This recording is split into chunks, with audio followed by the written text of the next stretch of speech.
All right, so we got one potential trade candidate for every team. I'm going to give you my thoughts. Let's get to it. Starting off with the Blue Jays, they have Joey Loperfido. I agree with this one. The Blue Jays have a set outfield at the moment, and they're clearly in the market for guys like Kyle Tucker. Now, Loperfido did look pretty good in a small sample size this past year, so he'll have some value to help land a major league ready talent. Now, if not him, perhaps they could look to move the contract of Jose Barrios, who wasn't happy with his role this past year with the Blue Jays. On to the Orioles, and they have Ryan Mountcastle. I think this one makes sense. They have Kobe Mayo ready to take on a full-time role, and Mountcastle's coming off a down year. Now, he has a good track record, though, and the metrics still look pretty good with him last year, so I could see a team out there looking to take a chance on him. A couple of teams that I think could make sense for him are the Marlins, who could use another bat, or maybe even the Diamondbacks, because Tyler Locklear is on the IL right now. I could also see some people saying Adley Rutschman here, but I think it makes more sense to hang on to him and try to get him to bounce back, because Sammy Basallo's defense behind the plate is pretty questionable. For the Rays, they have Brandon Lau. Now, I could see him or Yandy Diaz. Now, with Lau, he only has 1 year left until free agency, so I could see the Rays looking to move him because that's what the small market Rays do. They like to move guys before they get to free agency. Now, with Lau, he's not great defensively at second base, but the bat looked very good this past year, had 31 homers, a 114 WRC plus is pretty solid, so I could see a couple of teams out there making some sense. Maybe the San Francisco Giants if they're not sold on Casey Schmidt. Now, Yandy, on the other hand, has a couple more years of control left, and he's one of the more solid bats in the game. Because of that, he would bring back more in a trade than Lau would, so I could see the Rays being interested in that as well, but they do love Yandy there in Tampa. On to the Red Sox, and they have Jarren Duran. I agree, they have too many outfielders right now for starting spots, and Duran brings a lot to the table. To me, I could see Duran being the odd man out for a few reasons. Now, with Wilyer Abreu and Cedar Rafaela, they're both much better defensively, and Roman Anthony is Roman Anthony, one of the best young players in the game. Now, for Duran, he is one of the better offensive players in the game with a few years of control left at a cheap cost, so because of the good projections and the little you gotta pay him, he's gonna have good trade value. I could see teams out there like the Dodgers, Reds, Pirates, or the Royals being good fits. For the Yankees, they went with Spencer Jones. I could see either Spencer Jones or Jason Dominguez here, especially with Trent Grisham accepting the qualifying offer, and if Cody Bellinger comes back, they would have 4 outfielders in the mix along with Jones. Now, both Jones and Dominguez have good value because Jones has good power upside despite the high strikeouts, and Jason Dominguez was one of the top prospects in the game not too long ago, and he has a lot of control left. Now, if they were to go after a more established major leaguer like Stephen Kwan or Brendan Donovan, or heck, maybe even try to pull off a blockbuster for someone like Fernando Tatis Jr., then I could see either of these guys being sent back in a trade.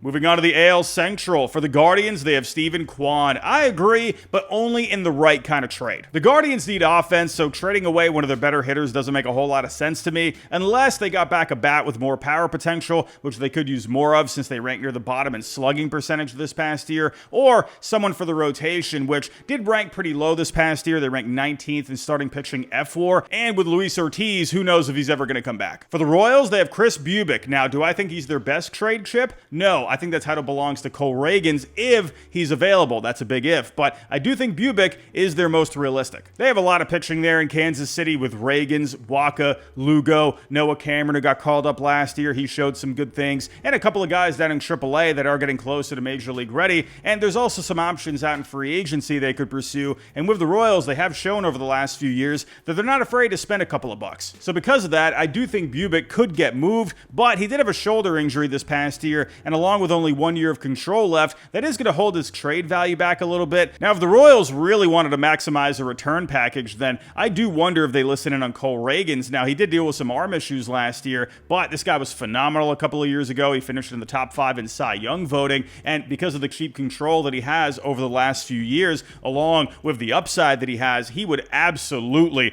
bring back a haul for the Royals. Now, earlier I mentioned the Royals as a good fit for Duran, so maybe the Red Sox could do Duran and others to land Reagans. For the Tigers, they have Tarek Skubal. Now, we'll see if the Tigers end up moving him. Personally, I think they should extend him, but if they don't, then they should trade him, I think. Even 1 year of Tarek Skubal is going to cost you a lot after back-to-back Cy Young seasons, so I think the Tigers should take advantage of that if they don't want to pay him. Now, lots of teams would make sense for Skubal because, I mean, he's the best pitcher on the planet right now, but to me, I would say the teams that have the motivation and the prospects to give up without really feeling it long-term would be the Mariners, Mariners, Mets, or the Orioles. For the Twins, they have Joe Ryan. I agree, but the question is, will they want to move him after Derek Falvey said they would like to build around him? Now, the Twins do have a lot of young talent there, but they're clearly going through a bit of a reset right now. So I think taking advantage of his trade value while it's still high, at the highest it's going to be before he gets to free agency in a couple of years, makes a lot of sense. I could see teams with strong farm systems and the need for starting pitching making sense, like the Mets, Red Sox, Cubs, or even the Orioles. Now, if not Ryan, maybe they could move the contract of Pablo Lopez. He wouldn't cost as much as Ryan to acquire because of his contract. I could see teams I mentioned earlier for Ryan, but also teams like the Giants or the Diamondbacks making a play because they don't have as strong a farm systems, but because they would be taking on the contract, they wouldn't have to give up as much. Wrapping up the AL Central, they have Luis Robert for the White Sox. I've been waiting for a Luis Robert trade for what feels like 86 years now. He's had some injuries and inconsistencies over the last couple of seasons, but he did look better in the second half this past year. If I'm the White Sox, I look to trade him now before he has another injury that would really tank his trade value, even if I got to pay some of his salary for 2026.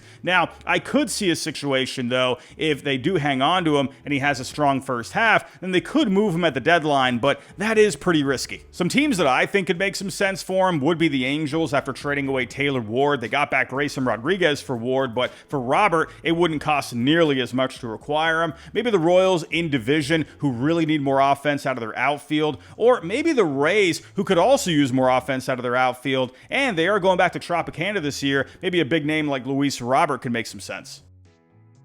Moving on to the AL West, and speaking of the Angels, they have Joe Adell for them, and I agree with this one, sort of, because I think he does have the best trade value among guys that could be moved, but after they traded away Taylor Ward, I think they'd probably want to hang on to him. The only way I could see them moving him is if they did acquire another outfielder like Luis Robert, who I just mentioned. Maybe they could sign Cody Bellinger, try to convince him to go back to LA, and they were able to get back pitching for him because they really do need to add more to that rotation, even after Grayson Rodriguez. Even if they did sign someone else, though, they could still make it work. On to the Astros, and they have Yainer Diaz. I don't really see this one because they don't have any other starting caliber catchers there. Sure, his defense has been sloppy over the last couple of years, but his bat has been very solid for a catcher. The only way I could see this happening, though, is if they signed JT Realmuto or Danny Jansen, and then they could move him for some starting pitching. I actually wonder if someone like Bryce Matthews could be a trade chip, since they already have most of the spots filled in the infield and outfield moving forward. For the A's, they have Luis Severino. Now, he's been mentioned as a possible trade piece for a while now, and at one point I thought it could happen since he wasn't very happy pitching in Sacramento, has not been a good ballpark for pitchers there, but this A's team is looking to take a step forward, though, because they have a lot of good bats in that lineup, but they just need some pitching. Now, sure, Severino, he didn't pitch great at home this past year, but on the road, his numbers were very solid, and he's on a contract right now, so they wouldn't get much back for him anyway. Now, to me, I would actually say Tyler Soderstrom is the better trade piece since they have a lot of bats there, and he's under control for 4 more seasons. They could absolutely land a good starting pitcher for him. Speaking of arms under contract, they have Luis Castillo for the Mariners. Now, he was on the trade block last offseason, but ended up staying put with the Mariners this year. So I wonder if something could happen this time around. They would have to eat some of his contract if they wanted to get a good enough return,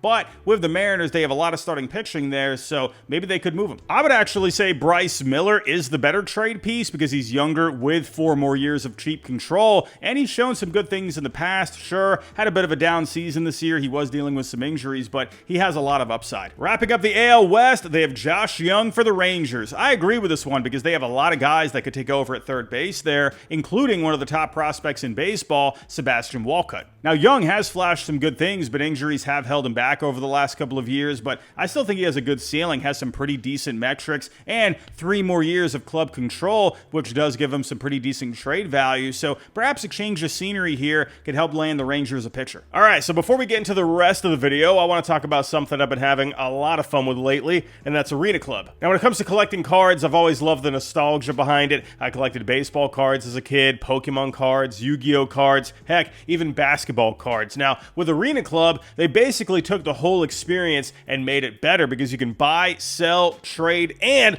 pull your cards digitally. All right, so when you go to the slab packs, you can see all the different tiers of packs that you can buy. You got the legendary packs, the diamond packs, emerald, ruby, gold, and silver. And actually, I'm going to buy myself a pack right now. I'm going to go with the ruby baseball pack. What I like about Arena Club is they're completely transparent, and they'll show you the kind of cards that you can get in each pack. Now, you got the Grail cards, which are the highest value, and the hit rate here is a 0.03%. All right, so I'm going to open up a slab pack right now. Let's see what we get. All right, we got a 2018 Topps Chrome Shohei Ohtani. And what I also like is Arena Club will give you a market value. So they're estimating this right now at a $206 market value. And also with Arena Club, if you don't like the card that you get, you maybe want to go for something bigger, something better, and they'll give you an instant cash offer. Now, whatever card that you pull, you can keep it, sell it in the marketplace, you can trade it with someone else, you could auction it, or you could even have the physical card shipped right to you. They're actually hooking us up with a great deal right now. You can get 20% off your first slab pack or card purchase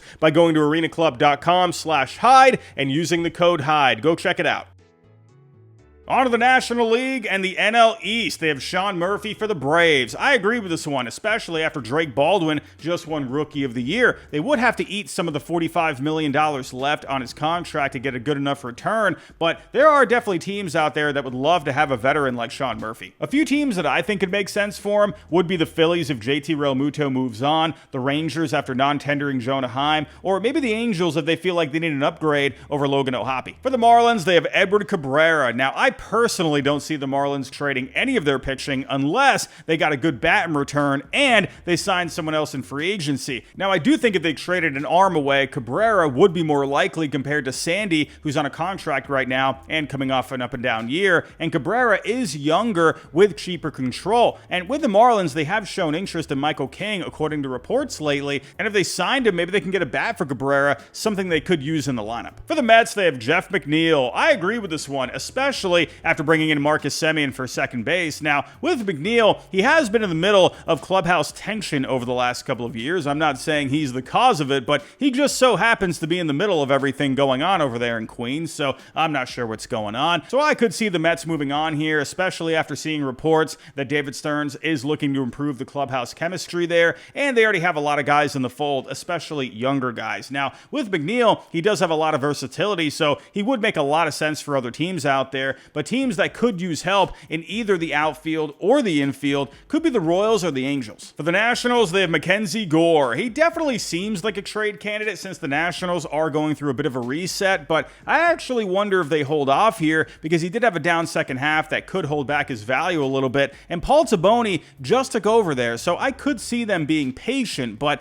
then again, if teams really want starting pitching, which they always do during the offseason, then I think Gore could be had at the right price. However, I'll say this though, I actually wonder if CJ Abrams could be a trade candidate. Since they are going through a bit of a reset, like I said, maybe they could take some calls on Abrams as well. He has a few more years of club control, which gives him good trade value, coming off a good season in which he hit 257 with a 433 on the slugging, and he's got a lot of speed as well. Now with Abrams, not a great shortstop, probably more of a second baseman moving forward, but I could see teams out there looking to take a chance on him for the next few years. Maybe the Cincinnati Reds if they wanted to move Matt McClain to the outfield. Maybe the Blue Jays if Bo Bichette ends up heading elsewhere. Or maybe the Giants if they're not sold on Casey Schmidt. Wrapping up the NL East, they have Nick Castellanos for the Phillies. I agree. He's been regressing over the last couple of years, and his best bet at this point is to just be a DH somewhere because his defense is not very good out in right field. Now, the Phillies would have to eat some of his $20 million salary for 2026, but to create roster flexibility, I could see Dave Dombrowski doing it. Maybe teams like the Marlins or the Royals could take him at a cheaper rate since they could use bats and fill him in the DH spot, or maybe the Diamondbacks give it a go to fill their DH spot.